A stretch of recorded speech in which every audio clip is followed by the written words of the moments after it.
Hello. It's me again. You guys won't have to hear Louie trying to introduce the show. I heard you last week, Louie.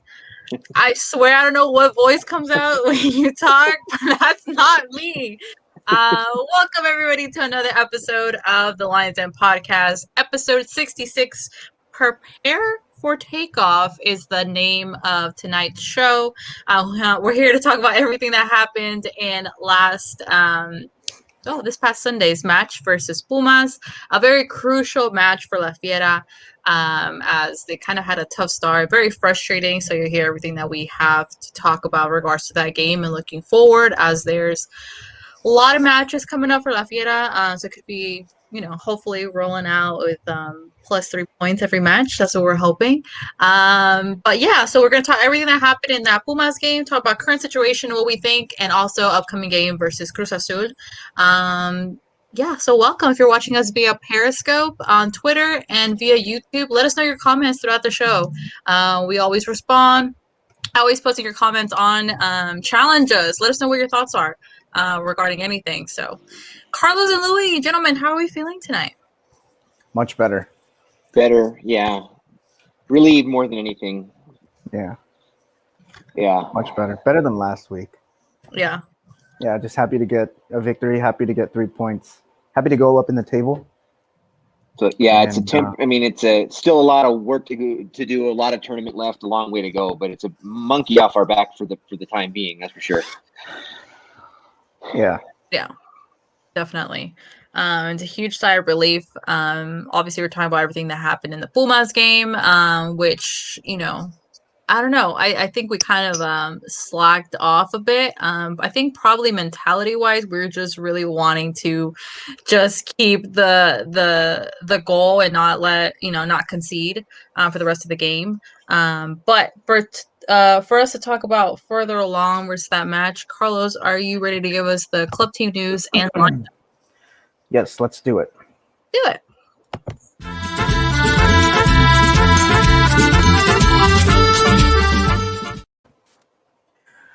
All right, so first on the list is some news that broke last week. The Champions League tournament dates were officially released, and so we're going to be playing on the 7th of April and on the 14th of April. Still don't know the team that we're going to be playing, which brings me to my next point. The Canadian Championship, there's still no date set for that between Forge and Toronto FC. I'm keeping an eye on it, so whenever it breaks, I'll let you guys know. We'll post it on Twitter. And then finally, the big news of the weekend. Our man, Rodolfo Cota, back on goal after sitting out 4 matches. And he didn't look bad. He actually looked pretty good. But yeah, that's the big news. We still don't know what happened to him or why he was sitting out. Oops, sorry, I clicked that. We don't know what happened. Nobody wants to say anything. There were some rumors, but we entertained those last podcast. But what do you guys think? What do you guys think of Rodolfo Cota this weekend? I think he made a big difference, and I don't think having had Poncho Blanco in goal, I don't know if we'd still be looking at a clean sheet, to be quite honest with you. There were a couple of key plays and a couple of messy plays that Cota cleaned up. I think he had a really good match. Had a couple of really good big saves too. I was pleased with his performance. I was happy to see him back. And I honestly, at this point, as long as he keeps starting and keeps playing well, I don't really care what happened anymore. I don't need to know the whole story. Just so long as he keeps playing at a high level, and keeps starting and keeps looking motivated for the rest of the season. Next season we'll see what happens, whether he wants to change the scenery or whatever. But for now, I was happy with that performance from him. I was happy to see him back, and I'm not sure Poncho Blanco would have done as well. That's true. I was very, very glad to see him back. I think it was funny because I was listening in regards to what my suspicion of the rumor was last week, and I said, I told y'all. But anyways, we still really don't know what happened or what's going on, but it was really nice to see him back in goal, and I think we all kind of felt more confident just because of the past results. Obviously, there was more modifications in the back line, which definitely had, a tone for the game. I was glad. Shout out to Diego Sane Diosa Si Diosa. Hello. That's my He said, boy Diego. Carlos, what's up? Thanks for tuning in, bro. Diego. Anywho, so let's get into the starting lineup.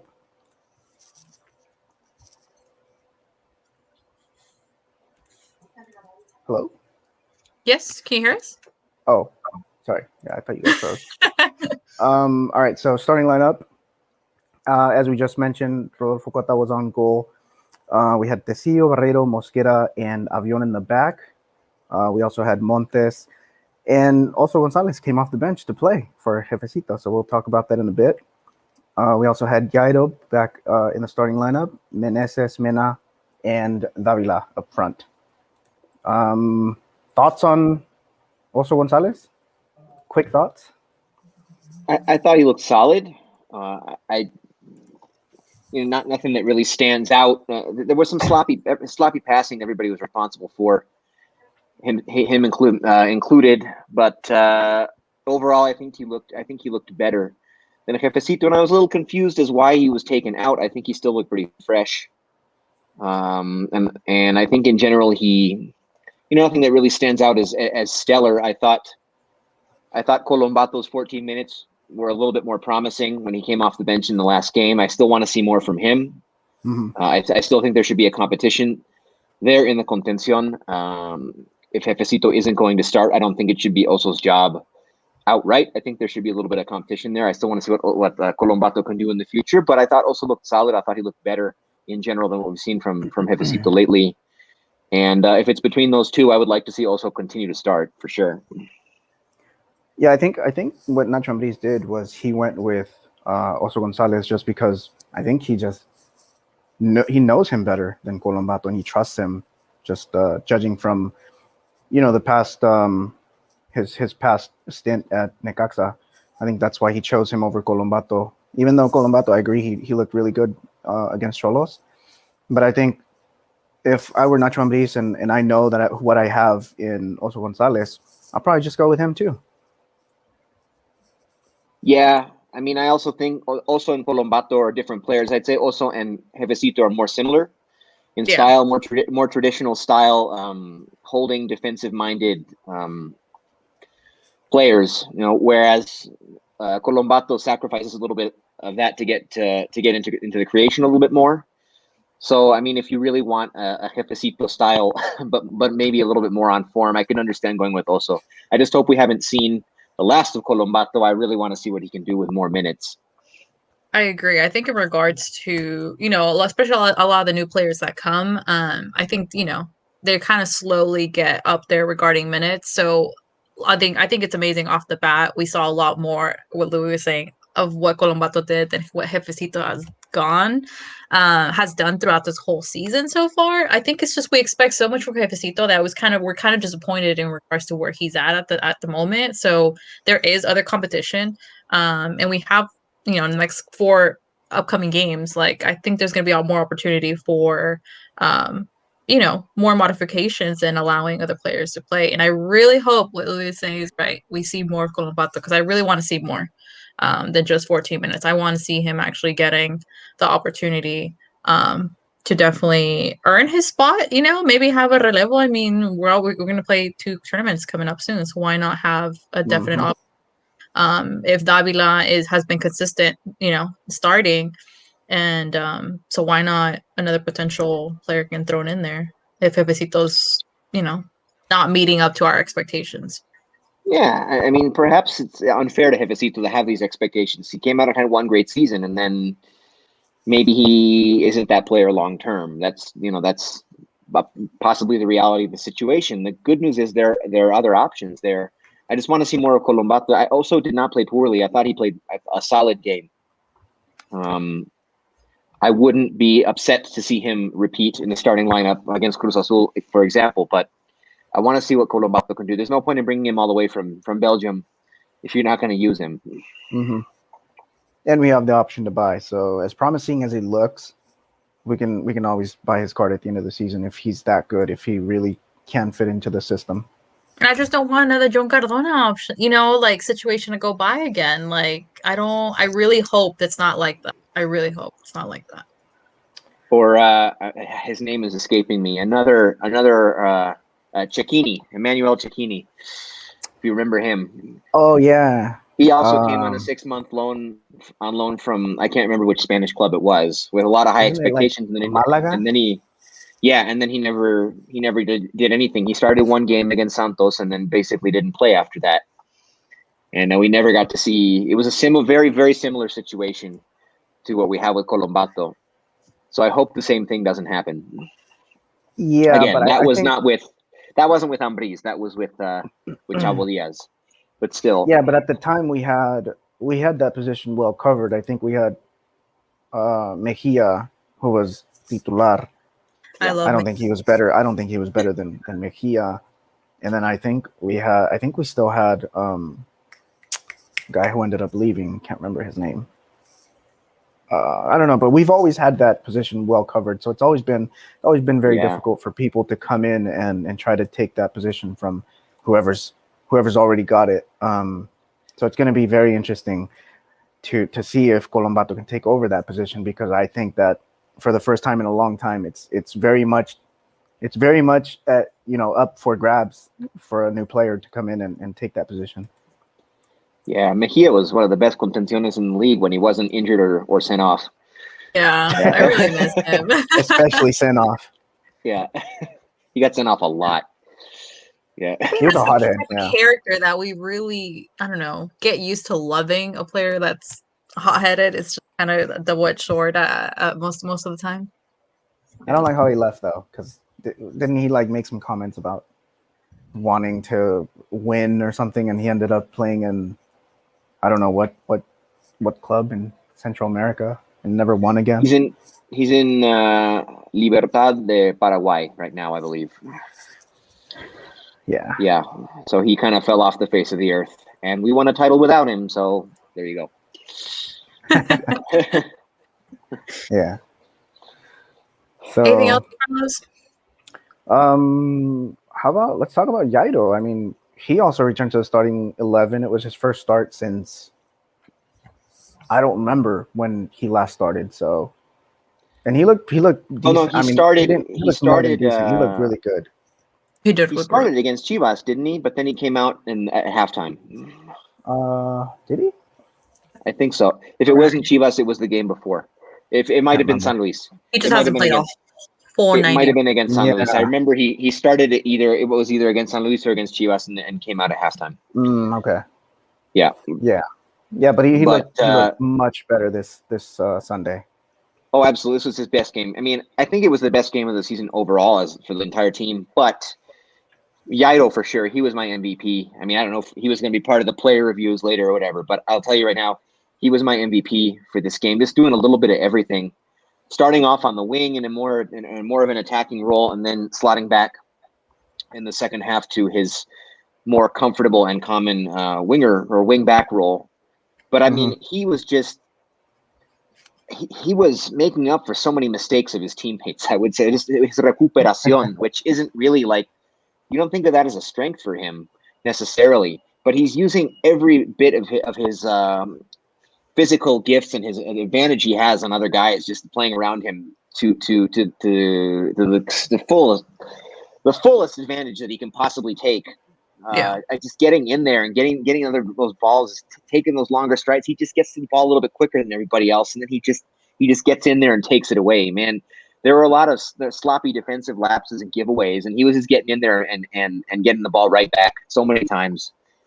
Just doing a lot of the dirty work. You wouldn't think, because he's such a finesse player. He has all these gifts, and you think of him, crossing and passing and shooting and getting forward and being dangerous in that way. But he was doing the dirty work last night, and I was really noticing it.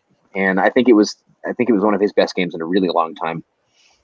Yeah, and he makes it look so easy too. Like, yeah, the game his just comes so easy to him. Yeah. I mean, I'm not surprised that that he's being scouted by European clubs. Like, it's absolutely no surprise.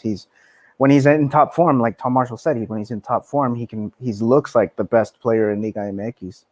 and obviously maybe the most promising for his age and position. But I mean, he just makes it look so easy. It's kind of like he's just playing with amateurs out there sometimes. Yeah, he was making fools look silly all afternoon. Yeah. Especially because his body type, he's just like he has this like tall and broad, and then as soon as he takes off, it's like lightning. Like he just the way he takes off on the wing, and he like literally he makes it look so easy. So I'm really glad to see him back. Yeah, he And didn't get too involved in the attack as much as I would have liked to have seen. Perhaps he had one really, really good chance that ended in a pretty decent save from Talavera. But man, he was just doing a little bit of everything, and I don't remember seeing him get involved with so many balls, so many plays, especially in terms of the recuperación, like duels, individual duels, just getting in there and taking the ball off people. Yeah. I hadn't seen him do as much of that as he did in yesterday's game.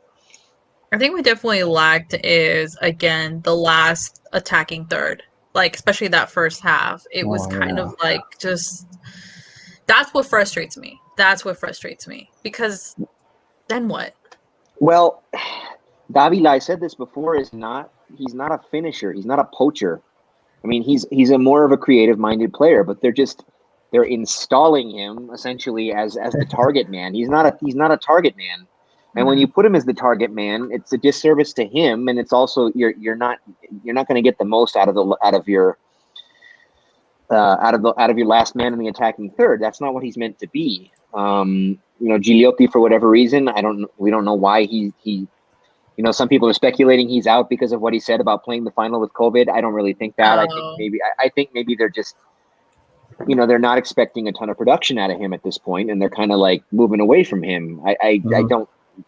I think that's fair, but he's much more of a finisher. He's much more of a target man than Davila is. I still think he's got a little bit left in the tank, and those two, if they can learn how to play together, can be pretty formidable. But yeah, when you have Davila as your target man and Meneses playing behind him, Meneses also he's not a second striker either, really. He's more of a winger, he's better coming up the sides and getting involved that way. Like that's not. I mean, you're just kind of throwing guys into roles that are not optimal for them and hoping for the best. It's unfortunate that we don't have an elite finisher right now. You're hoping to get something out of guys that, again, we're used to scoring kind of in unconventional ways. We're used to scoring off the wings. I mean, our one goal that we did get was a classic Mena chip shot. Yeah. But, I mean, when he was the campeón de goleo, I can't remember how many of those he had. 1 million, it seemed like. Just like that. Like the 2 seasons that he was scoring, the Clausura 19 and the Apertura 19, when he was really, really on his game. Like he had 1 million goals just like that. And so you were getting so many goals that way that you didn't even notice we didn't have an elite finisher. Or we had JJ Macias, but even he didn't play like a true target man. He was coming off on the wings. He was moving freely as well and doing other things.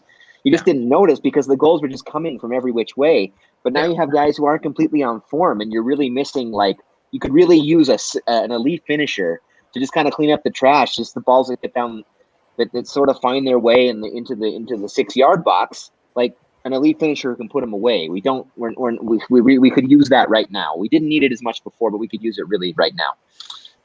Okay, let me ask this. Despite like this past game, Davila being, the target man up top, obviously he got subbed out later, but despite that, so far, with Davila's performance to la jornada 7, do you think Davila has really adapted enough to, like, in Leon style of play?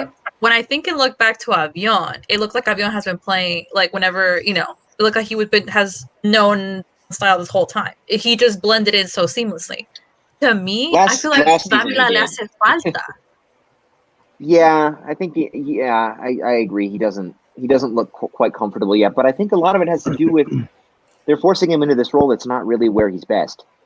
Where are we utilized. Gonna place him? You know what I mean? Like, I feel like I realized with Davila, like, de lejos, he just starts taking shots. Like, pass it. There's no need. You're not gonna get a long shot from there. Like, it's not gonna go anywhere. Like, pass the ball. You're not gonna use him on the wings because you just have too many guys.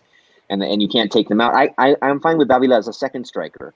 Like switch. Well, maybe move Meneses to another role. Have Gigliotti. I bring Gigliotti back and have him as the target man because you really don't have a better option right now. And have Davila as the second striker, where you can stay a little bit farther back and still have a little bit more room to create.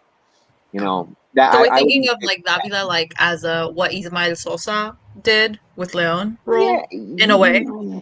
Yeah. It's just Davila's more. A veces es como personalista. With Although Ismael Sosa is an underrated finisher. It's not like you can put him as your target man, even though it's even not necessarily his best role, but you can put him there because he was an underrated finisher when he was here. He was a very, very good finisher. And Davila maybe isn't quite at that level in terms of finishing. I think he's a little bit better in terms of creation, but he hasn't had an opportunity to really show that yet. I mean, we talked about this before. If you can't put him on the wings, I prefer to see him as a second striker and just a fuerzas put Gigliotti back in there. He's the only target man you have. Or give one of the cachorritos a try. You know, give Ivan Hernandez a try. Exactly. You know? Like if you're not happy with Gigliotti as your target man, put in a true striker that you have. Put in one of the young guys. Yeah, I don't know. I'd prefer to see that than have Davila play a position that really he isn't comfortable with. Clearly isn't comfortable with. Yeah, and just have him come off the bench as a super sub. That's another option too. Although I like Campbell as a super sub. I mean, we've been saying that for a long time, but I like him as our super sub. Aside from the semifinal against Chivas, I think his best moments with Leon have been as a bench player. And like his inconsistencies that keep him out of Europe remain a factor here. But man, for 30 minutes a night, I can't think of for La Pura Furia, like in a 30-minute stint in Liga MX, I can't think of a better player than Joel Campbell. So I like him as a super sub. So then, I mean, you can't bench everybody. Some people got to start. Yeah. Facts.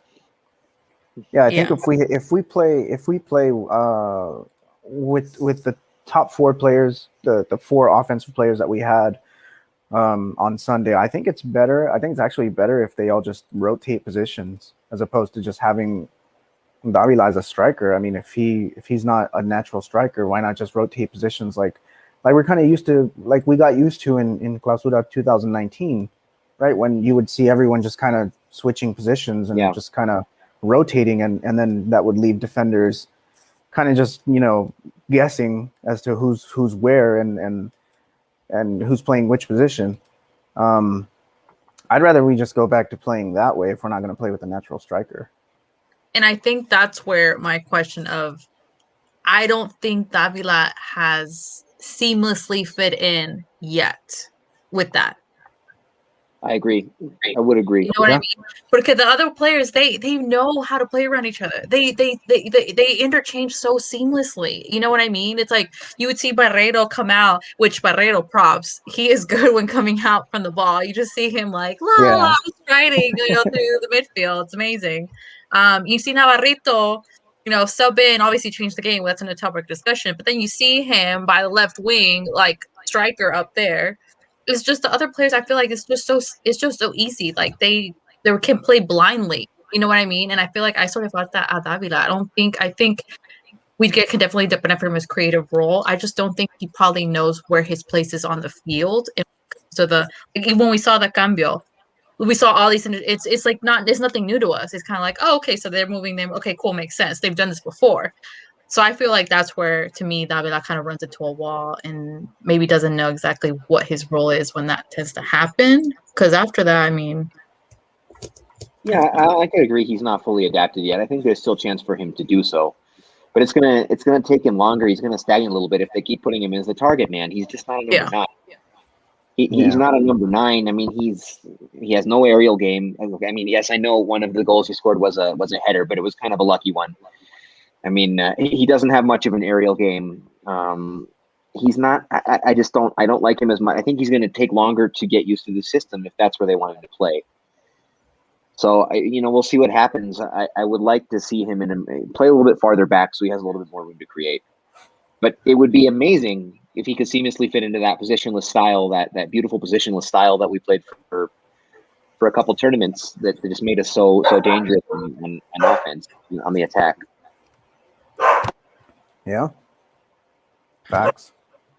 Definitely. What do you guys think about Navarro? He was good. I mean, he's not. He was. Was He he didn't well sub in. missed? Yeah, but he didn't sub in as a right back though. He played more of a midfield role, right? He wasn't, because we kept Avion as a right back. I feel like I and tweeted then, and it just kept changing like every other play. It was like everybody's like everywhere. He technically did sub in to play the right back position because Mosquera came out. Okay. And They Yairo dropped back. Yairo dropped back, and Tecillo shifted over. So you were left with a back line of Yairo, Tecillo, Barreiro, and Navarro. And then you saw like Avion kind of switch with Navarro in a way. Well, I mean, that's kind of how Navarro's a Swiss Army knife. You know, he plays the right back position, but he always gets forward. He always gets into the contention. And really, there's an argument to be made that he is the player que genera más fútbol, except for Montes. And right now, Montes isn't on top of his game, although he looked better in this game than he had prior. Much better. He looked much better. He's the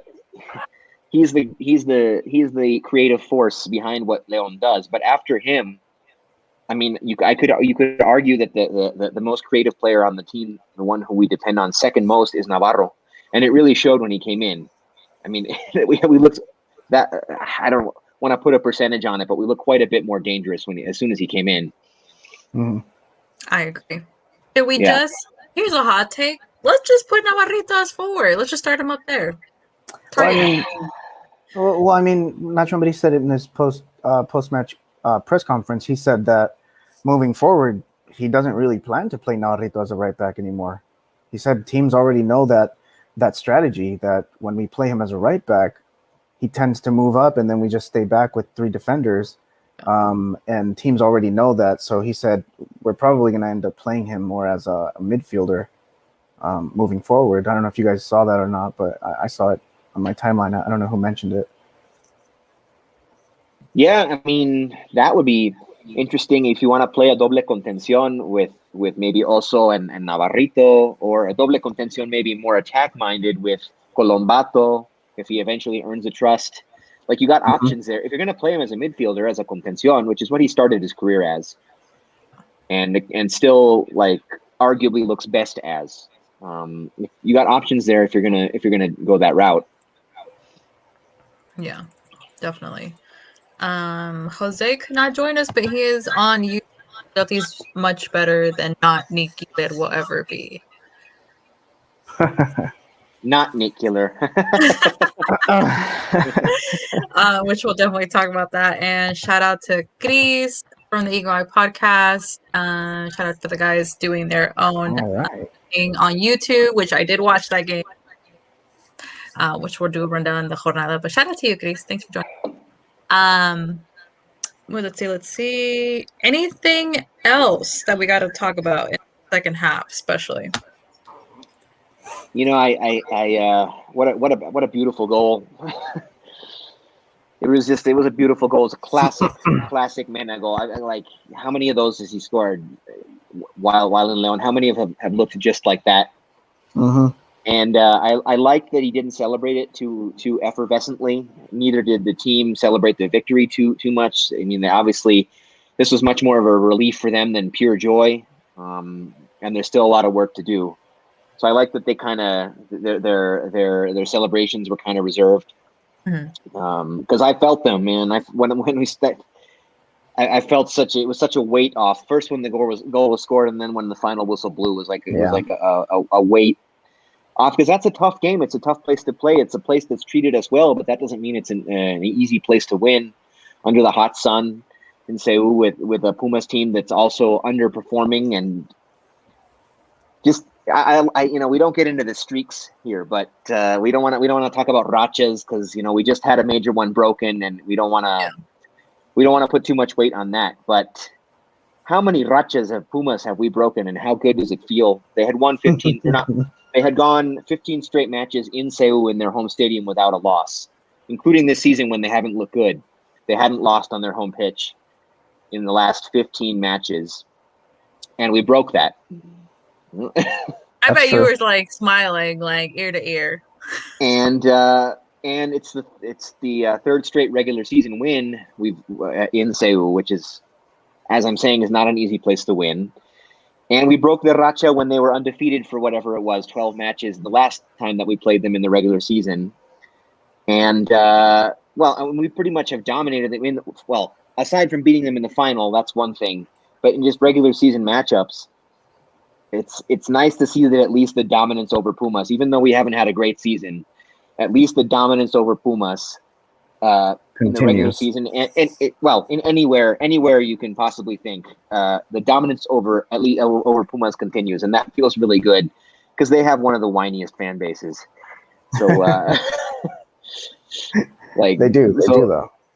Yeah. Yeah, I mean the game was good. I'm glad we won. It feels good to get 3 points. It honestly felt like we dominated the whole game, even though the scoreboard doesn't really reflect it. It's only a victory by 1 goal. I really feel like we should have gotten a few more goals in just because we were dominating the whole game. But then again, I don't want to get my hopes too high up because it was Pumas and they are struggling. Yeah. And they are missing a bunch of key players. They lost some key players from last season. So I think the real test is coming up this Saturday. Yeah, but they haven't lost at home in 15 matches, including this season. So, it was never going to be an easy win. And we went in there in control. Aside from the last 5-10 minutes of the first half, those were really scary. Yeah. But aside from that, I think Leon was the better team in the match. I think it was their best game of the season. And I mean, and arguably they're missing players, but under the circumstances, probably a better opponent than Chivas was when we faced them, than San Luis was, definitely. I mean, I think there's merit behind this win. I think you can't just say, oh well, it's Pumas and they're struggling. No, I mean that's a hard place to go in and win, especially by in a tight game that like it was. So I think there's merit there, but it's only the beginning. I mean, if this doesn't turn into a streak, I'm not saying they have to win the next 3 games or whatever. But if it doesn't turn into a solid streak of good play, then it's not going to feel like much. I mean, if they go and lay an egg against Cruz Azul, then this won't end up feeling like much. Yeah. I think overall, just playing at Seoul at 12. I mean, obviously we only watch if it's against Toluca or Pumas, those games, if it's our team, obviously. But I think I don't know what I thought exactly how this was going to end, even though we did have possession and whatnot. Just seeing that at the half we didn't have any shots on target kind of scared me. So I was very relieved when Mena scored, which shout out to Mena. He has 40 goals with La Fiera, which you look back and it's like, where did all those 40 goals come from? Like, it just sounds so many and so, I don't know, kind of little time in a way, but not really. Yeah. But I mean, shout out to Mena putting us up there. Let's just do, instead of individual performances, I think let's just do overall team performance from a 1 to a 10. And do we feel that this will be kind of I just lost what I was going to say. The point where Leon will start kind of from de aquí en adelante. This is it. Like, this was the game for Leon too.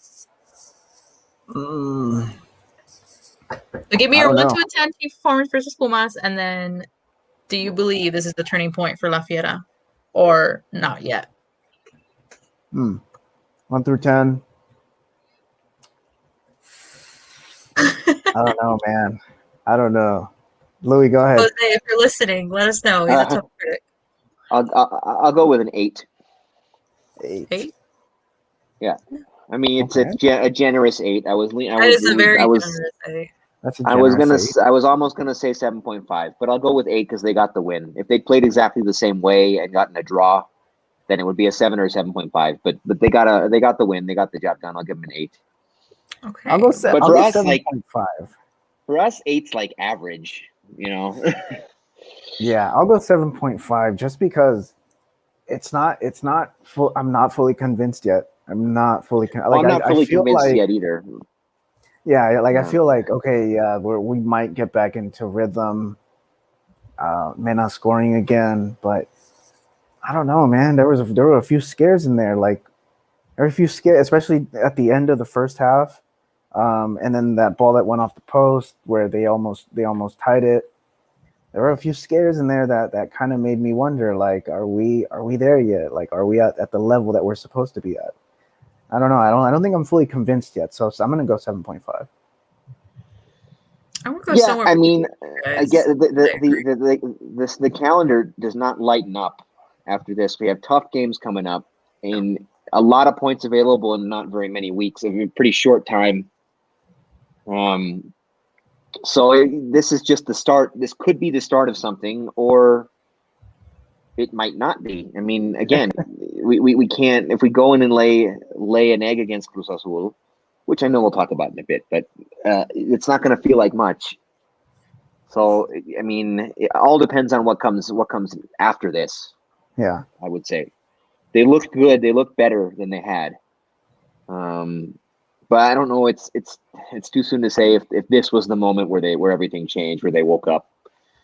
Yeah, especially si le sigue moviendo Ambris, and I guess trying to find what he's more comfortable, confident with. I mean, there's still players that still need more time, and I mean, honestly, I kind of want to see some youngsters. Like, I think we keep circling around with the same kind of starters and everything, and new signings and everything, but where are the youngsters? Why are we playing them? Why doesn't he take a chance? Like we have. I think that this past, I mean, like what, 4 youngsters? I think I saw on the bench. Yeah. Why did he play 4 one youngsters. Of them? ¿Qué hizo Nico Sosa que no pudo hacer otro chavo? Like. Yeah, I don't literally, know. what is going on? maybe it's just the fact that we don't have that youth rule anymore. You don't have to. You'll risk putting a young, inexperienced player into the pitch. I mean, just go with your best players. I mean, okay, let me ask this before we move on. What youngster have we played that we were like, oh no, like we're just not vibing? Out of all the youngsters que han jugado, I think for the most part, we've all felt like, oh, okay, he looks good. Like he was good. Like I don't think we have seen a youngster that we're like, no me gustó. You know what I mean? But I mean, when's the last time we actually saw a youngster play? For real. It's been a while. A long time ago. Well, yeah, I think what was the last time? Like I think it was Fidel Ambris when he made his debut with Leon. Yeah. I mean, the last one to really have like a noticeable impact was probably Armando Leon, and that was a long time ago. Yeah. Like, where's Armando Leon? Armando Leon's a finisher. Like, put him in there and move Davila back. We should just start I think he's recovering from injury. Okay, well, if that's the case, then then that's a good reason not to be playing him. But,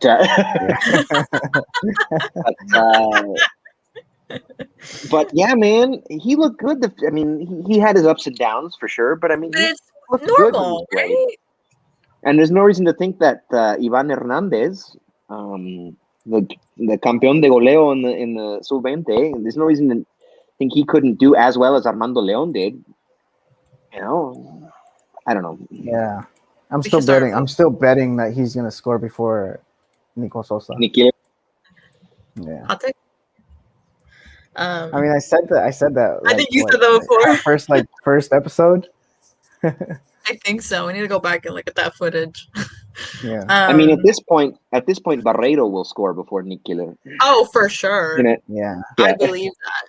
Really, like in the regular season, he will score before Barreiro and Mosquera are only aerial threats. Like on set pieces, they are only aerial threats, really. Yeah. Mm-hmm.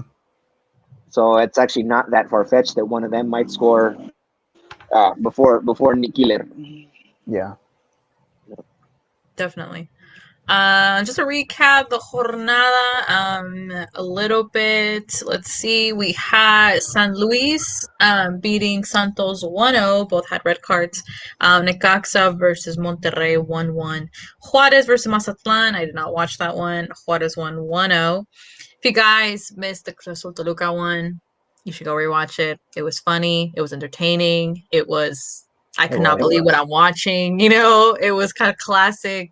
I don't know. In a way, I mean, just the rebote from the ball was like Cruz Azulera, but I was like, what if? I don't know. And then if you guys missed the Atlas America game, America won 2-0. A lot of controversy regarding Viñas and who to blame, which I have my own reserved opinion, but then obviously León winning against Pumas 1-0. Querétaro versus Puebla, waste of my time. I apologize anybody who watched that. No. Well, I mean, it's hard to think of like good. When you think of like the dumpster matchup every season in Liga MX, it's hard to do worse than Querétaro Puebla. Yeah, it was terrible. It was just terrible. in general, like even if fans were allowed in the stands, there would have been nobody there. Yeah, I mean, I was surprised that there was even goals. I was like, it's gonna end in 0-0, which that wasn't the case, and it was so boring. So if you didn't want to watch it, you saved yourself. Then the Tigres versus Xolos, which Xolos ended up bouncing back towards the end, and les faltó because I would have been laughing. No offense to Luis, shout out to Luis from Tigres, but if they had like 2 more minutes, man. 2 more minutes, they were like on getting momentum for those 2 goals. Well, I watched that whole game. I thought they looked for long stretches like the better team. They just couldn't finish it. They couldn't get anything to show for it with actual scoring. The goals that Tigres scored were kind of just like it was the weirdest game. They were all against the run of play. They were good goals, but they were against the run of play. All of them. Quiñones was a golazo. Yeah, I mean, great individual efforts, but as a team, I thought Xolos looked better for a lot of that game. Yeah, I think it would have been justice a little bit if they'd tied it at the last minute, but yeah, sadly not. Sadly not. Evan, his fancy outfits, went home sad yesterday, and obviously the upcoming match tonight, Chivas versus Pachuca. Very interesting game, just for Pachuca, as there was a lot of heated fans for Pachuca last Monday night when that game was interesting. Versus Atlas. I think it was unlucky, honestly, just in regards how that whole game went. Atlas obviously scoring from a penalty. But who knows what will happen tonight versus Chivas? Chivas, I think they think they're in the sky, and they're a very emotional team. So I'm really curious to see what's going to happen tonight with Pachuca. So we're going to try and wrap it up so we can all go watch that game. Moving along into Jornada 8, like Luis said earlier, we're going to talk about the preview versus Cruz Azul. What are we thinking? Are we intimidated? Are we like, I don't know. I think it's our biggest test so far. It's going to be a big test. Now, as much as over the time we've been doing this, as much as we love to make fun of Cruz Azul, the fact of the matter is León has not done very well against them in recent seasons. Yeah. It's been 2 full years since they won a game against Cruz Azul. And they haven't gotten a lot of wins. I mean, in the time that I've been following the team, like that's always a tough game. They're gonna screw it up in the playoffs. They're not gonna win the title, but they always they frequently have good stretches of regular season, and they end up finishing in the top positions, and that's when we end up playing them. And they've been very, very tough games, especially the road games. At home, it's actually been a while. It's been actually 2 years ago was the last time we played Cruz Azul at home, because we were scheduled to play them at home in the season that got suspended. That was sort of like we were the top 2 teams, and we didn't get a chance to square off. So that was like, well, they're not even really in first place because they didn't play us yet, and whatever, And they were like, yes, we are. We should be crowned the champions after 10 matches because we're 1 point ahead in first place. And you're like, no, Get out of here with that. Anyway, we've had a hard time with Cruz Azul in regular season games, and they're playing about as well as they will probably play this season. Right now, they're on a very good run of form. They've been playing well over the last 3 years. I mean, not 3 years, 3 seasons, and it's always the same result. So I don't know why they're being hyped up. It should be all right, no, we're still doing well, but let's wait. No. Nobody believes they can do anything in Liguilla, but that's another matter. Whether they can do something against us in a regular season game this coming Saturday, they can. I think right now. Yeah, they can. They started off a little 5-game winning streak so far. But now they're buying into. I can't remember. He was the Puebla coach. I can't remember his name. Reynoso. They seem to be buying into. He was kind of a controversial signing. They're like, is this really the best Cruz Azul can do with a technical? but they seem to be buying into what he's selling, and they look good. And it's going to be a real tough game. We took a step forward in getting back to where we want to be against Pumas, but now we're facing off against a team that's definitely on the form they want to be on. And against Cruz Azul, it's always tough for us. So it's gonna be a tough match. I think Carlos is right. This is the biggest test of the season so far. Yeah, definitely. Yeah, if we can somehow get out of there with a win, that would be a huge morale booster. Especially going into the doble jornada against Puebla, and then America, and then whoever we have next. That's going to be huge for the guys mentally. Just knowing that you're beating, the team that's playing the best and being the most hyped, other than Chivas. I mean, they really are playing well. I mean, you can't take nothing away from them. They're playing well. I mean, if you watch their games, they play well, they score, they defend well. So yeah, I think it's going to be a big test, and hopefully we can get out of there with a win. Yeah, if they can get these 6 points at home in these next two games, that's huge. That's going to go a hugely long way to getting back to where we want to be. But one game at a time. First things first. Especially in doble jornada, because we always have this conversation coming doble jornada where we think so great and it's always rough. Why? That frustrates me. Why are these doble jornada games so tough, so rough on la fieras mentality? Get I don't know, but rarely do we play them at home both. So I think hopefully that serves in as an advantage. Yeah, usually they play at home and then they have to travel somewhere really inconvenient in the middle of the week and they get all flustered, and that's why. Or they come from traveling and then come home in the middle of the week and it's not the result you expected. But yeah, no, this is going to be a tough game, but they need to be equal to this task if they want to think that they're back where they want to be. So, in regards to predicted lineup, what are we thinking? Gota starting again? I think so. From the rest, what are we thinking? What about let's start off with defense. What are we thinking?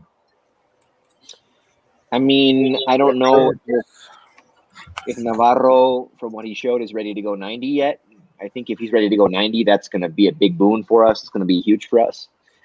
But again, there's chatter about him not necessarily starting on the back line, so who knows? Yeah, I don't know. I'm hoping he's ready to go 90, no matter where he plays, whether it's as a right back or as a doble contención. I hope he's ready to go 90. Yeah, I think we're going to see the same back line as we did against Pumas, just because it's been the same back line all season, except the one game that Tecillo was suspended. I mean, consistency is key, and it is. Although Avion as a right back hasn't looked great. Yeah, but we need his speed, especially against Cruz Azul. I'd rather have him there than I don't know, 70% Fernando Navarro. Yeah, I like Mosquera on the right as a right back. He's faster than he looks. I mean, he covers a lot of distance. Yeah, but he's tall, and we need that in the center, in the box. That's true. That's true, especially because we don't have any. We don't. Yeah. Especially in the striker position, we have no aerial threat. Yeah. Unless Gigliotti's back. I hope he is. So I guess that leaves to obviously the question of Chapito and Also, question mark. You say also starts again?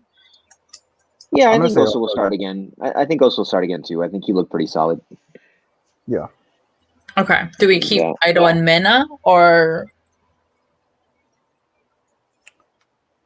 Up front? Yeah. That's a good question. are we I don't know. I mean that's a question mark for me. Yairo and Mena. I'll go Yairo and Mena. I'll Why do go that. Yairo and Mena? Just the whole okay, so are we, Gigliotti's back. Are we starting Gigliotti? So it's gonna be Gigliotti and Davila? We're benching Meneses? I don't want to bench Meneses. I don't know. I like Meneses as a super sub. That's not a secret.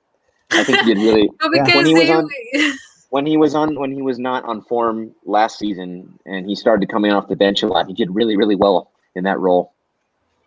But I also like Campbell as a super sub. These are good problems to have when they you actually are. have enough quality players that you have to make a tough decision about who starts.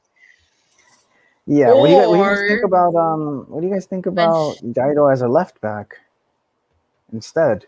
And then just move Tessio to Yeah, never mind. You gotta no, bench because one then of our that leaves center backs. yeah. That would move Mosquera to the bench, I mean, we could save which is Mosquera okay. for the doble jornada. Just make Yeah, sure I'm we okay. have a quality center back. Yeah, I'm okay with moving Mosquera for up to the bench. I like him. I think he's got he provides a lot of heart and hustle and Yeah. leadership. But So that could work. That way we can just put Eminem on the wings. Meneses and Mena. Yeah. This is Um Mena, yeah. Yeah, and then we would. I mean, I guess just the question if Avion starting or Navarrito starting in that position, and then let's say we do that shift, leaving Mosquera on bench, Meneses and Mena and Meneses and Mena, and then George. I mean, well, with this same lineup, I was thinking we bench Davila and put and just slide in Joel Campo, but. Mm, I don't know if Ambris is gonna bench Davila. I think that's one of his favorite players. Just because he's known him for a long time. And I think there's something about him that he likes or that he's hoping. I just need him to bring well, it. I like him You know too. what I mean? I think he's a very, very gifted player, just not the way they're using him. Yeah, I do. So And he has his skill. He has his skill. There's no doubt about that. Either he can get used to playing as a target man, which seems less likely, or they can use him in a different role when he's better suited for. Mm-hmm. Or we have Davila and Joel Campo. So Davila behind Joel Campo? No? Joel Gigliotti? Campbell's not a target man either, and I also really like him better as a sub. Come in I'd for rather, 30 minutes of craziness, you know. I'd rather bring back Gigliotti just to have a natural striker. Okay. Yeah. I don't know what this is going to look, guys. Or Nick Killer. No. Oh, no. Thank you, but no. Maybe he can play against Puebla. Yeah. He can get some minutes there. He can get some minutes there. I think it's going to be a tough game. I really just want us to put on a lineup that we know we're gonna benefit a lot from. And I think obviously there's always question of Navarrito starting and just the forward position open in a way. I don't know. I guess we'll just have to wait, We'll right? see. Yeah. It's a lot of question marks. Big Test versus Cruz Azul Saturday night, 9 p.m. Central, 10 Eastern, 7 Pacific. 7 Pacific. Pacific people, I'm so sorry. Anybody who's still listening, give us your prediction because we're gonna go on to predictions. So you guys ready for prediction time? Ready. Let's do it. Prediction time, courtesy of Louis. Prediction time, prediction time, prediction time, prediction time, prediction time, prediction time.